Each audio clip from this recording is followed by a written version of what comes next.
So Ayman from India says he has, a person has a lot of whisperings of Satan, and he doubts his Islam frequently, and he repeats Shahada a lot every day. What to do about this? Akhi, as I said this before, the vast majority of people who contact me on the counseling sessions do that because of this. And usually, with the grace of Allah, it takes like maybe 15 minutes to 20 minutes to talk them out of it. The basics are quite easy, but you have to take it from the horse's mouth so that you would be convinced. So I'm giving it to you now. First of all, there is a rule that states certainty is not affected by doubt. And everybody knows this rule. It's one of the legal maxims, one of the 5 great legal maxims of Islam. And it can be implemented to everything. So is my pen pure or najis? No, certainty, it is pure.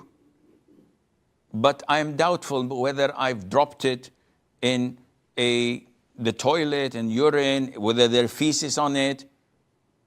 Should I act upon this doubt? No, throw it in the dustbin.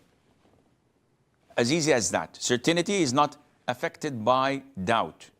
So when you cascade this to everything in life, you will block shaitan from whispering into your ears.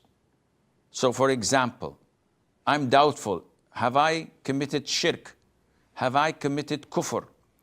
These intrusive thoughts that I'm having, would they have impact on my Islam? Apply the rule. Simple as that. Are you a Muslim? I said, yes, of course. Are you certain or doubtful of your Islam? I said, no, definitely I'm a Muslim. This is certainty. Okay, these intrusive thoughts, are they certainty or doubtful? I said, no, they are not certain.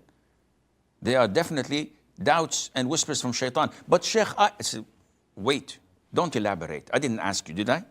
Don't elaborate. Are these whispers certain or doubtful? He said, no, they are doubtful. Throw it in the dustbin. But Sheikh, but me no but. That's it. If you apply this, you'll be safe. And you will not have these intrusive thoughts. But if you yourself like to be sympathized by others, if you yourself open the door for shaitan and say, come in, you're quite welcome, and invite him to invade your head and put these ideas in it, then this is something nobody can help you, because you're the one who's happy with it. So stop it and apply the rule, and then you will have no problem, inshallah.